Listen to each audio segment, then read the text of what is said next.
இதுக்கெல்லாம் காரணம் பெருமை பாராட்டினபடியால். இன்றைக்கி நாம் யாரும் பெருமை பாராட்டாதீங்க. இன்றைக்கி நமக்கு இருக்கிறதான ஆசீர்வாதம் எல்லாம் கர்த்தரால் கொடுத்தது. தாழ்மையாய் நடந்து கொள்ளுங்கள். தேவன் உங்களுடைய குற்றங்களையோ உங்களுடைய தவறுகளையோ உங்களுடைய தப்பிதங்களையோ ஆண்டவர் உணர்த்தினால் மனம் திரும்பி விடுங்கள். அப்பொழுது நீங்கள் தப்பித்துக் கொள்வீர்கள். நீ வந்தாலே போதுமையா, எங்கள் சூழ்நிலை மாறுமையா. நீ வந்தாலே போதுமையா, எங்கள் சூழ்நிலை மாறுமையா. மகிமையின் பிரசன்னத்தினாலே மலைகளும் பர்வதமும் உருகுமே. மகிமையின் வல்லமையினாலே இருளும் வெறுமையும் மறையுமே. என் கண்ணீர்கள் மாறும், என் கவலைகள் மாறும், என் தோல்விகள் மாறும், எல்லாமே மாறும் ஐயா. ஏசையா எல்லாமே மாறும் ஐயா, எல்லாமே மாறும் ஐயா. ஏசையா எல்லாமே மாறும் ஐயா, எல்லாமே மாறும் ஐயா. ஏசையா எல்லாமே மாறும் ஐயா, எல்லாமே மாறும் ஐயா. ஏசையா எல்லாமே மாறும் ஐயா. காற்றையும் காணவில்லை, மழையையும் பார்க்கவில்லை, ஆனாலும் வாய்க்கால்கள் நீரம்பிடுமே. அழுகையின் பள்ளத்தாக்கில் உருவ நான் நடந்தாலும் நீரூற்றாய் அதையும் நீர் மாற்றிடுவே. காற்றையும் காணவில்லை, மழையையும் பார்க்கவில்லை, ஆனாலும் வாய்க்கால்கள் நீரம்பிடுமே. அழுகையின் பள்ளத்தாக்கில் உருவ நான் நடந்தாலும் நீரூற்றாய் அதையும் நீர் மாற்றிடுவீர். நீர் வந்தாலே போதுமையா, எங்கள் சூழ்நிலை மாறுமையா. நீர் வந்தாலே போதுமையா, எங்கள் சூழ்நிலை மாறுமையா. நீர் வந்தாலே போதுமையா, எங்கள் சூழ்நிலை மாறுமையா. நீர் வந்தாலே போதுமையா, எங்கள் சூழ்நிலை மாறுமையா. கர்த்தருடைய பரிசுத்த நாமத்திற்கு மகிமை உண்டாவதாக. வாருங்கள், இயேசு கிறிஸ்துவின் நாமத்தினாலே உங்கள் யாவரையும் வாழ்த்துகிறேன். எரேமியா 48. இன்றைக்கு மோவாபை பற்றிய செய்தி. நேற்றைய தினம் 47 மிக சிறிய அதிகாரம். அதிலே அங்கே பெலிஸ்தியாவை குறித்ததான எச்சரிப்பின் செய்தியை பார்த்தோம். இப்போ 48 மோவாபை குறித்ததான செய்தி. அதிகமான வசனங்கள் சொல்லப்பட்டிருந்தாலும் அதனுடைய முழு சாராம்சம் என்னவென்றால் எச்சரிப்பின் செய்தி என்றும், அதை விவரமாக என்னென்ன நடக்கும், எப்படியெல்லாம் அவருடைய உணர்வுகள் எப்படிப்பட்டதாக இருக்கும், அங்கே நடக்கிறதான அதனுடைய தாக்கம் எந்த அளவுக்கு இருக்கும் என்பதை விவரித்து சொல்கிறார். ஒரே வார்த்தை சொல்லிடலாம். மோவாபை குறித்து இஸ்ரவேலின் தேவனாகிய சேனையின் கர்த்தர் சொல்கிறது என்னவென்றால் அப்படின்னா சொல்லிட்டு சொல்கிறார். நேபோ பாழாக்கப்பட்டுச்சு, கீரியாத் யாதீம் வெட்கப்பட்டு போயிடுச்சு, மிஸ்காப் வெட்கப்பட்டு கலங்கி போயிடுச்சு. எஸ்போனை குறித்தும் மோவாப்புக்கு இருந்த பெத்தரிக்கம்னா பெருமை இனி இராது, அதுவும் ஒரு ஜாதியாக இராதபடி நிர்மூலமாக்குவேன் அப்படின்னு சொல்கிறார். மத்மேனே அது ஒரு ஊர், நீயும் சங்காரமாவாய், பட்டயம் தொடரும், பால் கடிப்பினாலும் பெரிய நொறுக்குதலினாலும் உண்டாகிற கூப்பிடுதலின் சத்தம் ஓரோநாயிமிலிருந்து கேட்கப்படும். இதெல்லாம் ஊர்கள். மோவாப் நொறுங்குண்டது, அதில் உள்ள சிறுவர்கள் கூப்பிடும் சத்தம் கேட்கப்படுகிறது. இதெல்லாம் யாரை பற்றி சொல்லப்பட்டிருக்குன்னா மோவாப்பை பற்றி சொல்லியிருக்கு. மோவாப் எங்கே இருக்குது? அது இஸ்ரவேலுக்கு கிழக்கு பக்கம் இருக்கிறது. அம்மோனும் கிழக்கு பக்கம்தான் இது மோவாப். இப்போ இந்த மோவாப் நொறுங்குண்டு போனதை பற்றி சொல்கிறார். லூகித் அது ஒரு ஊர், ஓரானாய்முக்குங்கிறது அது ஒரு ஊர். அப்போ நீங்கள் ஓடி போங்க, நீங்கள் கரலை செடியை போல இருப்பீங்க. உன் சம்பத்தை உன் பொக்கிஷங்களை நீ நம்பி இருக்கிற அப்படின்னா நீயும் பிடிக்கப்படுவாய். ஆகினால நம்முடைய பணத்தையோ அல்லது நம்முடையதான சாமர்த்தியத்தையோ அல்லது நம்முடைய திறமையையோ நம்பி தேவனுடைய நியாய தீர்ப்புக்கு தப்பிக்கொள்ளலாம் என்று நீங்கள் நினைத்து கொள்ளாதீங்க. ஆமாம், நீங்கள் நிச்சயமாக பிடிபடுவீர்கள். தேவனுக்கு விரோதமாய் போய்கொண்டிருக்கிற ஒரு ஜாதியை கர்த்தர் தன் இஷ்டத்துக்கு வெகு காலம் அனுமதிக்க மாட்டார். அவர் தாமதிப்பதெல்லாம் அவர்கள் தேவனை அறிந்து கொள்ள வேண்டும் என்பதற்காக. இப்பவும் இப்படிப்பட்ட பாலாக்குகளும் இப்படிப்பட்ட சங்காரமும் வரும்போது அங்கே இருக்கிற ஜனங்கள் எதை அவர்கள் அறிந்து கொள்வார் என்றால், இஸ்ரவேலின் தேவனே தேவன் என்றும், ஆமென் ஸ்தோத்திரம், சேனைகளின் கர்த்தர் அவர் பெரியவர் என்றும், அவரே முழு உலகத்திற்கும் ராஜா என்றும், அவரே முழு உலக நியாயாதிபதி என்றும் எல்லாரும் அறிந்து கொள்ளவும் புரிந்து கொள்ளவும் அவரை ஆராதிக்கவும் தேவன் தம்மை வெளிப்படுத்துகிறார். எல்லாம் கர்த்தர் சொல்கிறார். 9 மோவாப்புக்கு என்ன செட்டைகளை கொடுங்கள், அது பறந்து போகட்டும், ஏன்னா அது குடியில்லாத பட்டணமாக போகுது சொல்லிட்டு 10ஆம் வசனம் சொல்கிறார். அதில் ஒரு இது எடைச்சொல்கள் மாதிரி, கர்த்தருடைய வேலையை அசதியாய் செய்கிறவன் சபிக்கப்பட்டவன், இரத்தம் சிந்தாதபடிக்கு தன் பட்டயத்தை அடக்கிக் கொள்வன் சபிக்கப்பட்டவன். என்னென்னா தேவனுடைய நியாய தீர்ப்பையும் தேவனுடைய எச்சரிப்பையும் செய்தியை ஒவ்வொரு ஊழியக்காரனும் பிரசங்கித்தே ஆக வேண்டும். உண்மையாகவே தேவனை நேசிக்கிறவர்கள் மனிதர்களை நேசிக்கிறவர்கள் அந்த தேவனுடைய அன்பை பற்றி சொல்லும்போது அந்த அன்புக்குள்ளே எச்சரிப்பும் இருக்கிறது. நீங்கள் ஏன் வீணாக சாக வேண்டும்? நீங்கள் ஏன் வீணாக சங்காரமாக வேண்டும்? கர்த்தருக்கு கீழ்ப்படியுங்கள், தேவனுக்கு முன்பாக தாழ்மைப்படுங்கள், மனம் திரும்புங்கள் சொல்லிட்டு 11ஆம் வசனம் சொல்கிறார். இந்த மோவாப்பில் இருந்தான பிரச்சனை ஒன்று, சிறு வயது முதல் சுகமாக வாழ்ந்தாங்களாம்.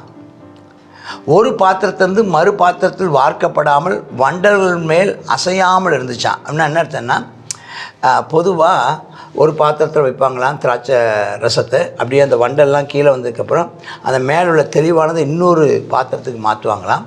அப்புறம் அதில் உள்ள வண்டலெல்லாம் கீழே வருமா, அதுக்கப்புறம் இன்னொரு பாத்திரம், இப்படி பாத்திரத்தின் மேலே பாத்திரம் வார்த்து மிக தெளிவான திராட்சை ரசத்தை எடுத்துவாங்களாம். ஆனால் அந்த மோவாபோ மறுரூபம் ஆக்கப்படவில்லை. அனுதினமும் மறுரூபத்துக்கு மேலே மறுரூபம், ஆமாம் மறுரூபம் ஆக்கப்படவில்லை. மகிமை மேல் மகிமை பெற்றுக்கொள்ளவில்லை. கிருபை மேலே கிருபை, பலத்தின் மேலே பலன், பரிசுத்தத்தின் மேலே பரிசுத்தம். அப்போ இந்த வண்டல்கள் நிறைஞ்சிட்டே தான் இருக்குது. அதனால் அவனுடைய வாழ்க்கையில் என்ன மாற்றமே இல்லை. ஒரே ரட்சிக்கப்பட்ட காலத்துலேருந்து இன்றைக்கி வரைக்கும் எந்த ஒரு மாற்றமும் இல்லாமல் அப்படியே இருக்கிறதுக்கு ஒப்பான ஒரு அனுபவம் தான் இந்த மோவாபின் அனுபவத்தை சொல்கிறார். ஏன்னா அதுக்கு வண்டல் மேலே அசையாமல் இருக்குன்னு மாற்றப்படவே இல்லை. ஒரே பாத்திரம், சிறையிருப்புக்கு போகலை, அதன் ருசி அதில் நிலைச்சிருந்துச்சு, வாசனை வேறுபடலை, நல்ல வாசனை வரலை. ஆனால் கர்த்தர் சொல்கிறாரு, கவிழ்த்து போடல ஆண்டவர் அனுப்புவாராம், அதன் பாத்திரங்களை வெறுமையாக்கி ஜாடிகளையும் உடைத்து போடுவாராம். அப்போ என்ன செய்யணும்னு இதில் கற்றுக்கொள்கிறதும் பெற்றுக்கொள்கிற விஷயம் என்னென்னா, நாமளும் ஒரு பாத்திரத்திலேருந்து ஒரு பாத்திரம், நம்ம நேற்று இருந்த மாதிரி இன்றைக்கி இருக்கக்கூடாது. நம்ம அனுதினமும் மறுரூபம் ஆக்கப்பட வேண்டும். அனுதினமும் நாம் முன்னேற வேண்டும். அனுதினமும் நம்மை புதுப்பித்து கொள்ள வேண்டும். ஒவ்வொரு நாளும் புதிய அனுபவங்களுக்கு நேரம் போக கர்த்தர் நம்ம கிருபை ஆண்டவர் நமக்கு தந்தள்ளுவாராக.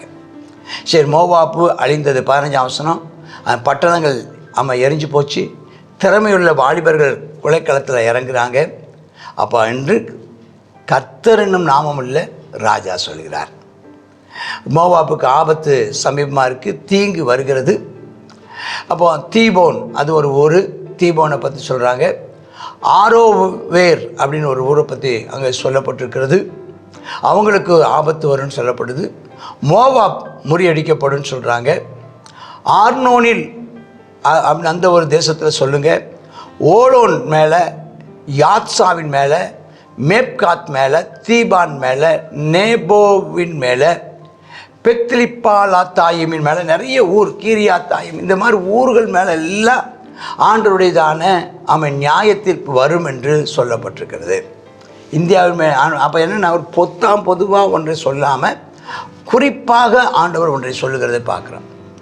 மோவாபின் கொம்பு வெட்டுண்டது அப்படின்னா மோவாபுடைய ராஜா வெட்டுண்டு போனான். அவனுடைய புயம் முறிக்கப்பட்டதுன்னா அவனுடைய இராணுவம் முறிக்கப்பட்டதுன்னு அர்த்தம். இப்படி அப்புறம் அதை வெறி கொள்ள செய்ய கர்த்தருக்கு ஒரு காரணம் என்ன? கர்த்தருக்கு விரோதமாக பெருமை பாராட்டினான். அவன் பெருமையிலேயே அவன் அழிஞ்சு போவான்.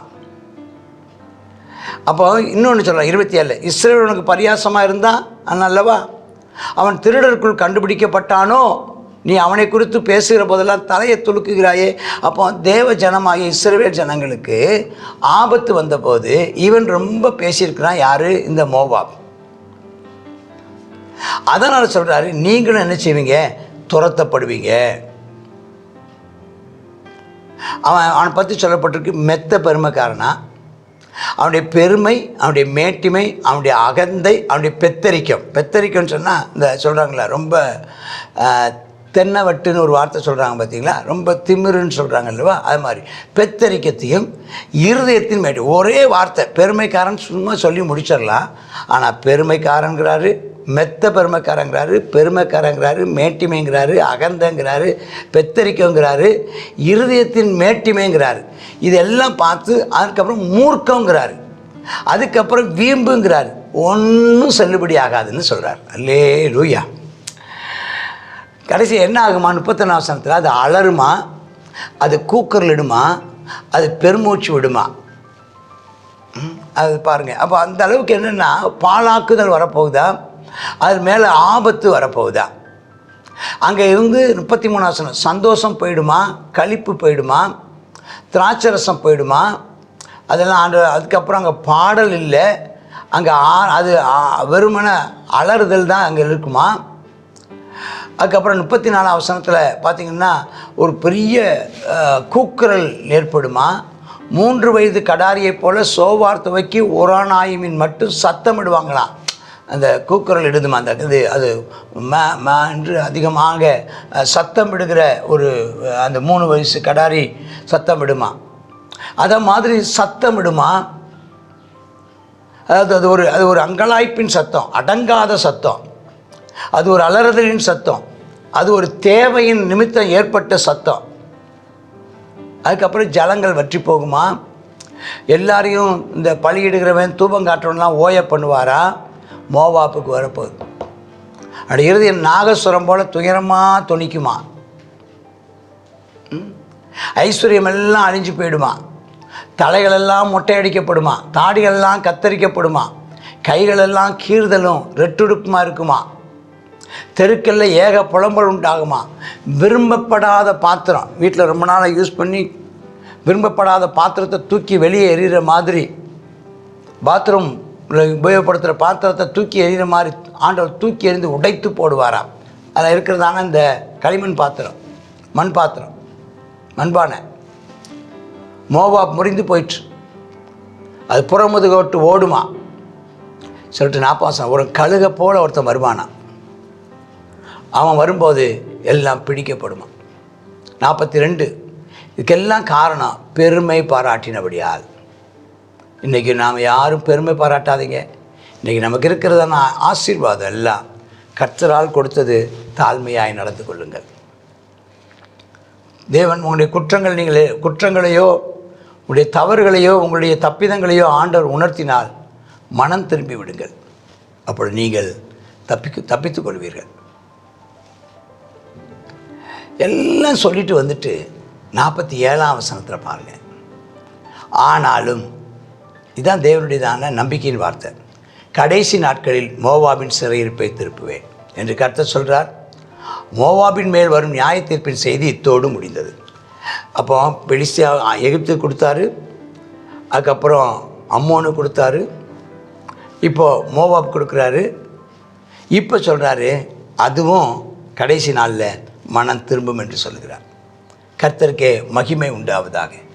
ஒரு நாள் வரும், முழு உலகத்தில் உள்ளதான ஜாதிகளில் எல்லா ஜாதிகளிலிருந்தும் எல்லா தேசங்களிலிருந்தும் எல்லா பாஷைக்காரர்களிலிருந்தும் ஒரு கூட்டம் ஜனங்கள் கர்த்தராகிய இயேசு கிறிஸ்துவை ஆராதிக்கும், எல்லா தேசங்களிலேயும் இயேசுவை மகிமைப்படுத்தும் திருச்சபைகள் எழும்புங்கிற ஒரு நம்பிக்கையின் செய்தியும் கடைசி வசனத்தில் வைக்கப்பட்டிருக்கிறது. நாம் ஆண்டவருக்கு பயந்து அவருடைய வருகையின் நாட்களிலே முழு உலகத்திற்கும் சுவிசேஷத்தை அறிவிப்போம். எல்லா ஜனங்களும் ரட்சிக்கப்படுவார்கள். எல்லா ஜனங்களும் அவரை ஆராதிக்க திருச்சபைக்கு வருவார்கள். ஆமேன், ஆமேன். God bless you.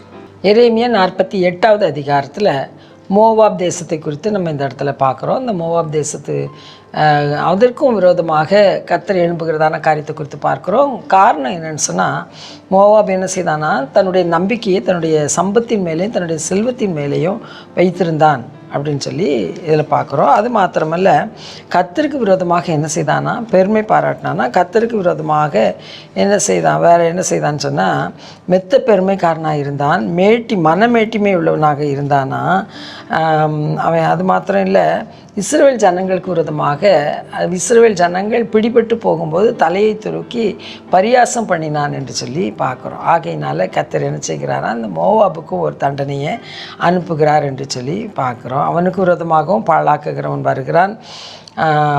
அது மாத்திரம் இல்லை, சுற்றுப்புறத்தார் எல்லாரும் அதற்கு என்ன செய்கிறாங்க, அதை கண்டு புலம்புவார்கள். அந்த அளவுக்கு மோவாபினுடையதான அழிவு மிகவும் பெரிதாக இருக்கும் அப்படின்னு சொல்லி பார்க்குறோம். அவன் என்ன செய்திருந்தான், மோவாப் தடியும் அலங்காரமாக இருந்தான்.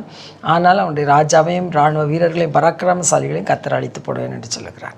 இந்த நாளில் நம்ம தாழ்மை எவ்வளவுதான் கர்த்தர் நம்ம உயர்த்த நம்ம தாழ்மையாய் நடந்து கொள்ளணும். நம்முடைய நம்பிக்கை பொக்கிஷத்தின் மேலேயோ நம்முடையதான பணத்தின் மேலேயோ நம்முடைய செல்வத்தின் மேலேயோ இல்லாமல் நம்முடைய நம்பிக்கை கர்த்தர் மேலே இருக்கணும். ஆமீன். அது மாத்திரம் இல்லை, எந்த விஷயத்திலையும் பெருமை பாராட்டாமல் நம்ம தாழ்மையாய் நடந்து கொள்வோம்.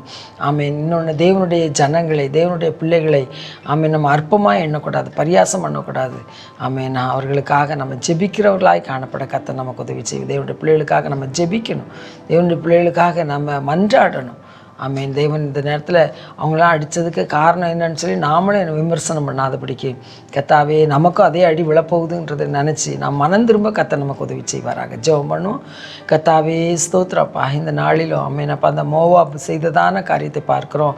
எங்களுடைய வாழ்க்கையில் அப்படிப்பட்டதான அப்பா பெருமையோ மனமேட்டிமையோ உமக்கு விரோதமான காரியங்களோ, கர்த்தாவே உம்முடைய ஜனங்களுக்கு விரோதமாய் கர்த்தாவே பேசினதான பேச்சுக்களோ அப்பா எங்களிடத்தில் காணப்படாதபடிக்கு அப்பா எங்களை ஆமீன் அப்பா பரிசுத்தமாய் பாதுகாத்து கொள்ள கிருபை தாரும். தாழ்மையாய் நடந்து கொள்ள உதவி செய்யும். உங்கள் மேலே நாங்கள் நம்பிக்கையுடையவர்களாய் காணப்பட உதவி செய்தரலும். கர்த்தாவே எந்த விதத்திலும் பெருமையோ மனமேட்டிமையோ அகந்தையோ வராதபடிக்கு கர்த்தாவே ஸ்தோத்திர தாழ்மை சிந்தை உள்ளவர்களாக அப்பா நீர் எங்களுக்கு கொடுத்த எல்லா ஆசீர்வாதத்திற்காக நாங்கள் கர்த்தாவே தாழ்மை உள்ளவர்களாய் நடந்து கொள்ள கிருபை தாரும். ஆவியானவரே உமக்கு நன்றி செலுத்துகிறோம் அப்பா. ஸ்தோத்திரம் இயேசப்பா. ஆமென். நம்முடைய கிருபைக்கு காத்திருக்க எங்களுக்கு கிருபை தாரும். இயேசுவின் நாமத்தில் ஜெபிக்கிறோம் எங்கள் நல்ல பிதாவே. ஆமென், ஆமென்.